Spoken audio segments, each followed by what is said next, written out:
food taste without the wait. That's unfreshing believable. Now, live, this is breaking news from 8 News Now. Thank you for joining us. Demetria Obilor. Police are investigating a shooting out of the Central Valley. They say a person was shot multiple times near the area of Lake Mead and H Street. Reporter Brittany Edney has been talking with police at the scene. She joins us now live with what we're learning. Brittany? Demetria, Metro Police tell us that this happened around 8:30 earlier this night, and that a young man is now in critical condition after being shot multiple times here outside of these homes. He was taken to UMC Trauma, where he is listed in critical conditions.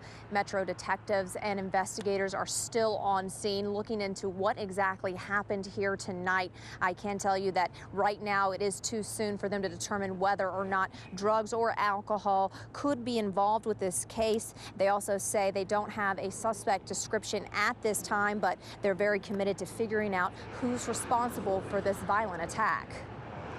This area command has a lot of pride. That Bolden Area Command is one of the symbols of Bolden Area Command is Bolden Pride, the pride in Bolden Area Command. And they take it seriously when we have a significant incident or any type of violent crime in this particular area.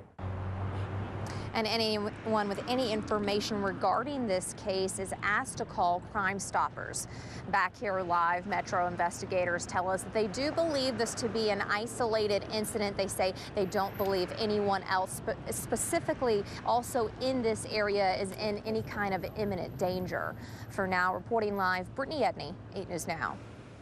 Supporters in cities nationwide, including here in the Valley, gathered today in March for Trump rallies. These types of rallies come after weeks of nationwide protests against the Trump administration because of issues like immigration policy and health care. But today we heard from some who say they believe the president is doing a great job. Brittany Edney filed this report before heading to breaking news. God bless America. Several dozen supporters of President Donald Trump united in Las Vegas Saturday to show they stand behind him and his policies. There's a lot of support here in Las Vegas. Unfortunately, because it's Harry Reid's hometown, a lot of us had to remain as the silent majority. A small handful of Trump protesters also showed up. One man says he wants to make sure someone is standing for ordinary Americans. Ordinary American working people who are being exploited by a capitalist system which serves the elite, which serves the corporations, which serves the war machine. We need to stand up against them. Rallies that follow another week of turmoil out of Washington. Earlier this week, Attorney General Jeff Sessions, who was an advisor to Trump during his presidential campaign, facing major criticism over newly disclosed meetings that Sessions had with Russia's ambassador over the past year. Also this week, Trump made his first speech to Congress, which was overall well received by viewers. A CBS News poll after the speech showed 61% of those who watched thought Trump's tone was positive. He's had a stumble here and there, but he's rebounded, and I think he's doing a wonderful job. I wish he had more support. While we didn't hear of any events here getting out of hand, over in Berkeley, California, there are reports of pepper spray being used on at least one Trump supporter. Meanwhile, Trump stayed active on Twitter this weekend, firing off 4 tweets accusing then-President Obama of wiretapping Trump last October. The president compared the accusations to the Nixon-Watergate scandal, calling Obama a bad guy. Trump wrote that the wiretapping happened at Trump Tower, but offered no evidence. The tweets follow a story published Friday on the conservative website Breitbart, detailing similar claims of Obama surveilling Trump. A spokesman for the former president responded in part, "Neither President Obama nor any White House official ever ordered surveillance on any U.S. citizen. Any suggestion otherwise is simply false." Well, the month of March, my favorite month, is kicking off with some strong wind gusts heading out to our part of the state. Katie, you've been tracking this. What's going on? Yeah, you know, winds are going to be a big topic for us here, Demetria, over the course of the next 24 hours. Strong winds have already triggered a high wind warning in place for tomorrow, starting at 8 a.m. Right now, you can see those sustained winds already on the stronger side here in Las Vegas. This being out at McCarran, those winds coming out of the west-northwest at 21 miles an hour. Not too bad out around Henderson, North Las Las Vegas. On the stronger side as well, fairly breezy with those winds coming out of the south at 16. Really ramping it up a notch, though, as we head in towards our day tomorrow. Most all of southern Nevada, Lincoln, Clark, Nye County under this high wind warning. This warning starts at 8, goes all the way through 10 p.m. in the mountains. Get this, we could see gusts as high as 70 miles per hour. It's all part of this system up towards the Pacific Northwest. We'll talk about what that means, but also when winds will finally take a little bit of a tone down, and also more on this roller coaster week we are looking ahead towards, with temperatures going from 50s back up to the 70s. Details, Demetria, in just a few minutes. Thank you so much, Katie. Well, police are looking for the people believed to be responsible for a deadly shooting in the Northeast Valley. Around 9:30 last night, police responded to shots fired in the area of Bonanza and Trias Court. A male victim was found shot multiple times laying in the street and was pronounced dead at the scene. Police say the victim lived in a nearby apartment and that the shooting could be connected to drugs. We have our gang intelligence people here. There looks like there's some evidence that could be some narcotics involved, so we're not really sure what the motive is. Police say 2 Hispanic males were seen fleeing the area in a white 4-door sedan. Police believe they were involved in an altercation with the victim before the shooting. This is the 26th homicide in Metro's jurisdiction for this year. And despite a threat from the feds to potentially intervene, the Cannabis Cup Marijuana Festival is underway this weekend. The 2-day event put on by High Times Magazine features instructional seminars, product showcases, and music performances, including Ludacris and Be Real from Cypress Hill. Federal prosecutors took a hard line in a letter to festival organizers this weekend, saying federal laws apply and pot smokers could be prosecuted. Some are defending their right to light up with Nevada's new law in place. Prohibition has been in place for a long period of time, but we've won the battle, and because we have recreation here in Nevada, anybody over the age of 21 in the state of Nevada can have cannabis on their person, can consume cannabis in the privacy of their home. Organizers of the festival say this event in Southern Nevada is now essentially a concert with music, souvenirs, and booths at the festival. And with recreational marijuana legal in our state, there's still much uncertainty on how it'll be regulated. This week, a new task force was assembled by the governor. It's made up of representatives from the medical marijuana industry, law enforcement, and lawmakers. Since we're starting with such an excellent foundation, we can get it done in the time frame that we've been tasked to get it done in. The goal is to hand in a report at the end of May, so the rules are implemented by July 1st. Do you aspire to help lead a new generation of poets in Clark County? The title could be yours. Clark County is looking for candidates to serve as the 2nd Clark County Poet Laureate. Requirements for the 2-year position include participating in poetry workshops, open readings, and developing poetry programs in schools. A committee of local poetry experts will appoint the candidate for the position, and we've posted all of this information on our website with how to apply at lasvegasnow.com. It's right under the Leaks We Mentioned section. Well, an end is in sight for volunteers working to protect a 12-mile waterway here in the valley. How much longer before a revegetation project is complete? Thanks to Green Up, coming up on the Valley's News Leader. Jeopardy weeknight. Or visit coldwarpatriots.org. Now, live, this is 8 News Now, Weekend Edition. Welcome back. More than 98,000 plants have now been planted at the Clark County Wetlands Park. This after 400 volunteers participated in the semi-annual Green Up Las Vegas Wash event. Now, they didn't plant all of the plants today. It's been over the course of 30 events. Today, they planted 3,500 trees and shrubs over 8 acres, and it's all a part of an effort to protect and enhance the revegetation in the area. This is all within the Clark County Wetlands Park, which is a 2,900-acre park, and we are revitalizing it and restoring it to bring it back to a native state. Officials hope the area will be fully restored within the next 3 years to 4 years through Green Up, which is held every spring and fall.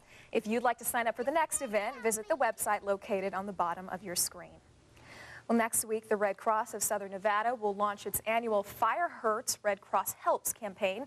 It's a partnership between the Red Cross and the Professional Firefighters of Nevada to collect donations for the organization. That fire we just showed you is one example of when volunteers get involved, and those donations help provide families dealing with disaster with necessities as well as emotional support. We posted a link to the donation page on lasvegasnow.com. Well, gearing up for the big squeeze. Oh, yeah, we're breaking down how construction is moving forward on I-15 and how residents living in the area plan to address their concerns over the massive project. Here at Wagon Trail RV, we want to thank you, Las Vegas, for making us. There's no place I'd rather be. Now, live, this is 8 News Now, Weekend Edition. Okay, so March is kicking off with more traffic closures along the I-15 that could slow down things for drivers right around the Spaghetti Bowl. Tonight, crews shut down 2 right lanes between the Lake Mead on-ramp and the US 95 exit, so crews could repair freeway signs in the area. Now, this closure will be ending in around 45 minutes or so. It's also a good time to start preparing for what NDOT is calling the big squeeze. Starting March 21st, crews will reduce US 95 to 2 lanes in both directions between Rancho and the Spaghetti Bowl. That's going to run until the end of the year. Residents living along the construction paths have voiced several concerns over the construction project. A meeting is scheduled for next week to discuss solutions. Residents are hoping city leaders will offer up options as well. And Katie, with all these closures on the road, you've got the strong winds, construction. I'm thinking the cones are blowing out into the streets. How long is this going to last? Yeah, well, the gusty winds are going to be a big thing here. I mean, you're talking cones blowing into the street. This is going to be winds where we see those trash cans knocked over in the neighborhoods. And you can see right now that live look outside. Winds not quite as bad as what we saw earlier this evening. We had a lot of really shaky cameras all across the valley here right around 5 o'clock tonight. Starting to see some improvement, but boy, still some very gusty conditions, even within the last 12 hours for us. So that has been something that has been a major impact on our forecast. And here's the kicker. Those winds are going to be getting even stronger here as we head towards our day tomorrow. That high wind warning, look at this in place. We don't often see it this widespread. Certainly the winds are usually with us, but never a wind warning that's quite as expansive as this. All of Clark County, all of Lincoln County, all of Nye, well, most of Nye County, but you can see a dramatic portion of the Southwest encompassing in this high wind warning. Of course, those winds for a lot of us gusting anywhere from 45 to 55, but up in the mountains, even stronger. Those gusts are possible up to 70 miles per hour. So certainly some significant winds out there right now. The satellite looking fairly quiet, but I'm watching this system. This is the big culprit for our wind maker. We've got this strong upper level low pressure system. It's tightening the pressure gradient for us, and ultimately that means, yeah, those increased winds. And you can see it just looking at our wind cast. Here's 9 o'clock tomorrow morning. And yeah, we stay gusty and fairly breezy, but these are the sustained winds. So the gusts not even featured on this map. They do turn quite a bit stronger. Mount Charleston, right about 3 p.m., 32-mile-an-hour winds. And again, those winds up at Mount Charleston could be gusting as high as 70 miles per hour. So again, this is a serious wind event. 75 is hurricane strength force. We're pretty close to that up in the mountains. That would be the Spring Mountains, the Sheep Mountains, as well as Red Rock Canyon, where those winds are going to be on the stronger side. Now, keep in mind, there's also about a 10% chance of snow up there anytime after about 4 p.m. So that's going to be the problem time frame right between 2 to 4 or 5 o'clock. That peak afternoon zone is when we're going to see those strongest winds. But also, again, even staying breezy even beyond that. Today, we did see our share of those gusty conditions. This is probably going to be quite a bit different tomorrow. I think much different situation with even stronger winds, but near 40 miles per hour for Nellis, Kyle Canyon, and for Red Rock, just below 30 for Boulder City, Bullhead City, as well as Rainbow Canyon up near the Mount Charleston area. Now tonight, about 50 degrees, breezy early on, but again, looking at conditions kind of increasing, ramping back up again for very windy conditions on your Sunday. And then after Sunday, we start to say goodbye to the winds and hello to the warmer temperatures. Kind of our roller coaster-like weather from the 50s to the 70s, almost 80 by this upcoming Thursday, Friday, and Saturday. Demetria? Thank you so much, Katie. A local band is proof talent has no boundaries. Members of Broken Spectacles all suffer from vision loss, but that hasn't stopped them from fulfilling their musical ambitions. As Karen Castro reports, they may be on their way to stardom. Rehearsals must go on as the band Broken Spectacles patiently waits for exciting news. 1, 2, 3. Every tune, I got it. every pitch must be perfect. I don't like disorder and chaos.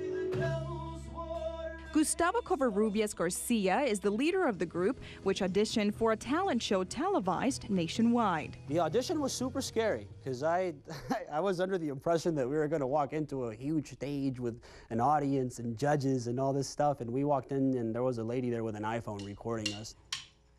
But the band members have never shied away from a challenge. Each of them is visually impaired or legally blind. Some people say being VI or being blind, it's a problem, maybe a problem to some people, but they don't stop to realize that such is life.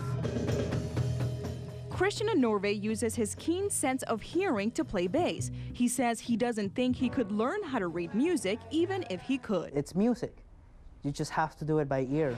This little solo to that little break. The cleverly named band is part of the Blind Center of Nevada. Since their formation, they played gigs around town and are now composing their own music.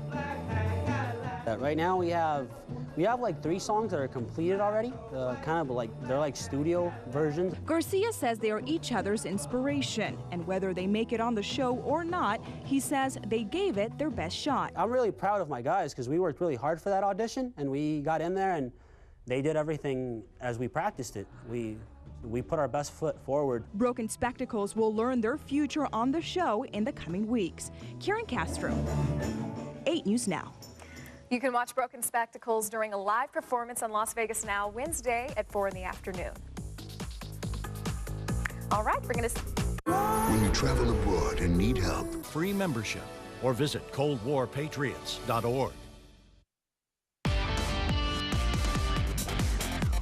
Well, good evening. When Jerry Tarkanian took over UNLV and Fresno State's basketball teams once upon a time, he envisioned greatness. The Bulldogs and the Rebels achieved it at unprecedented levels. Unfortunately, once the Sharks swam away, the tide of titles and success left with him.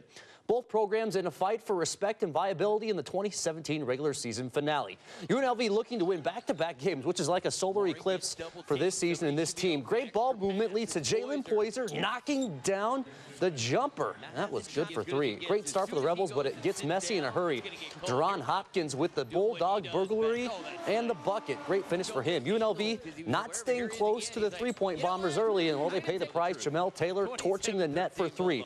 UNLV trailing by as much as 16, but fighting back. Rebels swing it to the corner, and from the corner of success, Chris Clyburn, yes, cashes in.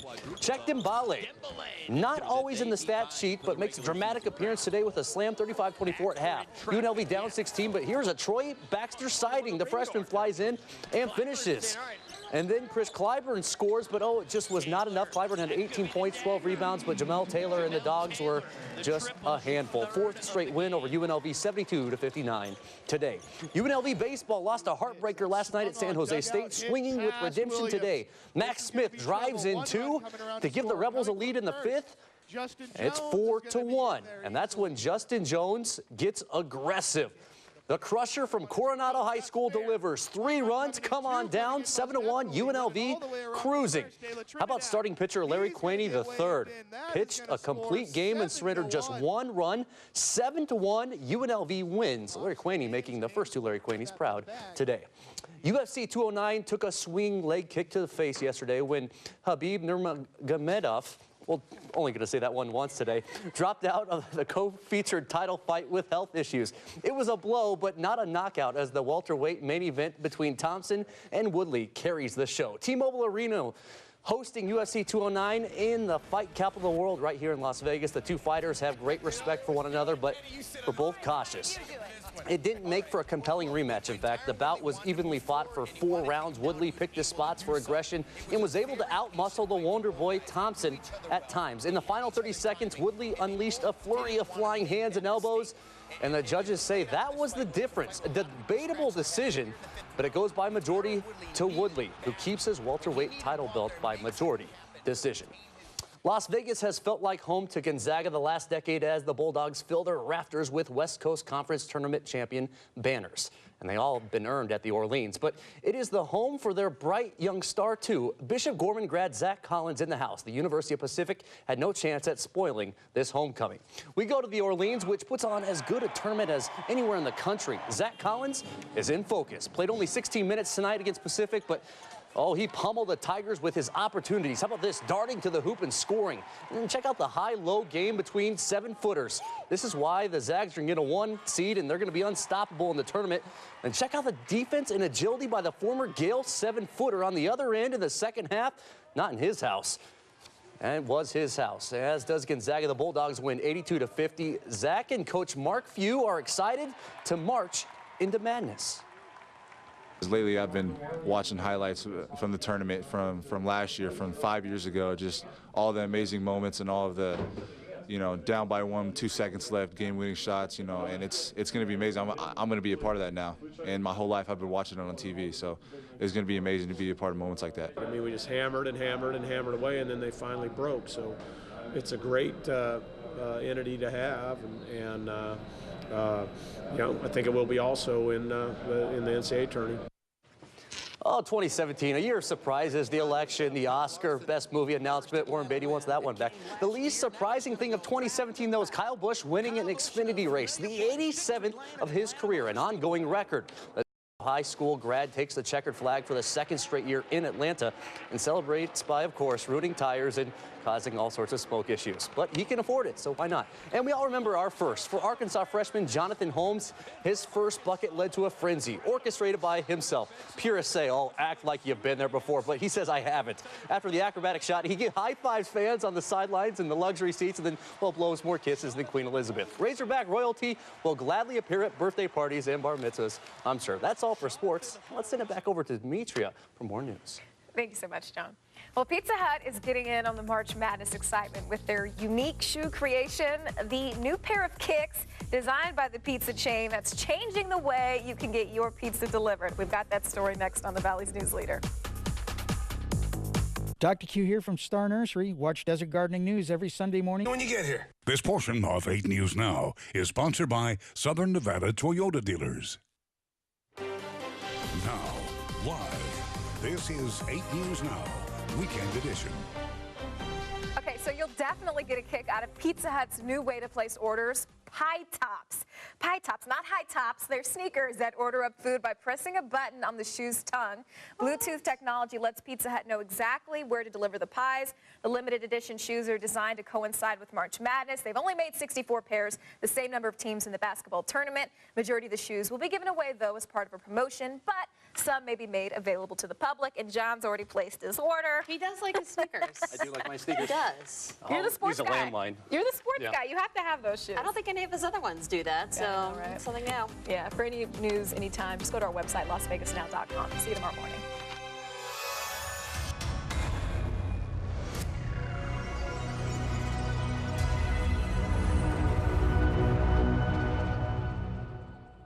Closed captioning of 8 News Now is sponsored by Ed Bernstein and Associates. Enough said. Call Ed.